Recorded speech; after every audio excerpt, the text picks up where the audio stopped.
What's going on, ladies and gentlemen? This is Sean for 4GLU, 4 Geeks Like You, and you're now tuned into my review of Naruto Shippuden Manga issue 621, titled Madara and Hashirama, or Hashirama and Madara.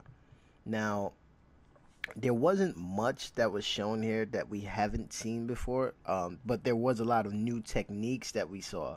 Now, Madara and Hashirama are squaring off, and Madara is so smart, man. I just finished having this discussion uh, last week, and I was like, Madara is so strategic and so smart.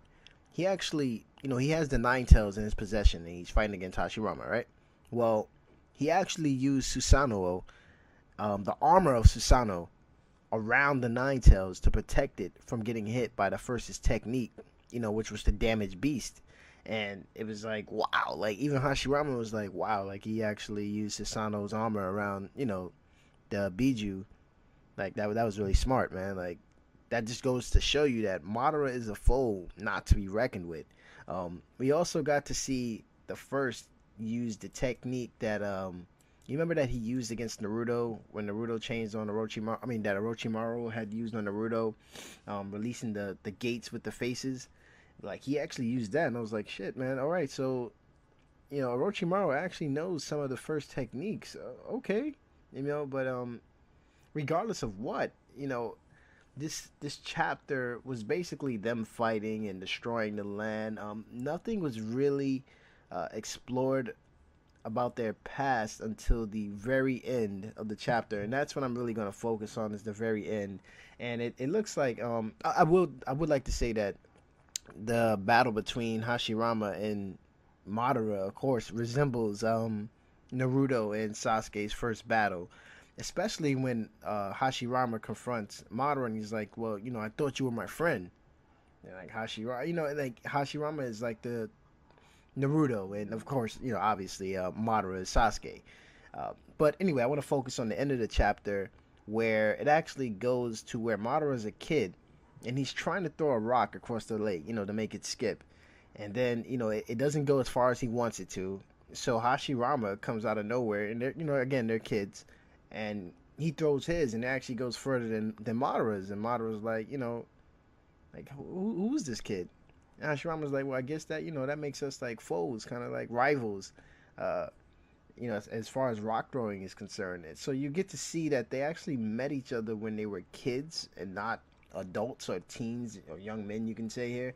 They actually met each other when they were kids, and I'm guessing that we're going to explore much of how Madara sort of grew like some forms of hatred against Hashirama, and it's probably going to be the same thing with Sasuke.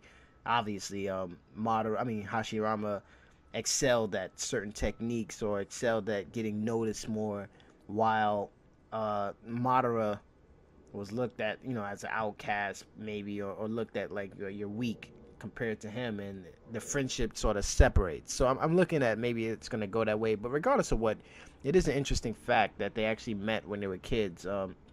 So yeah, I am looking to see more from Hashirama and Madara's past, but again, like the main chapter really didn't focus on much except for new techniques and whatnot.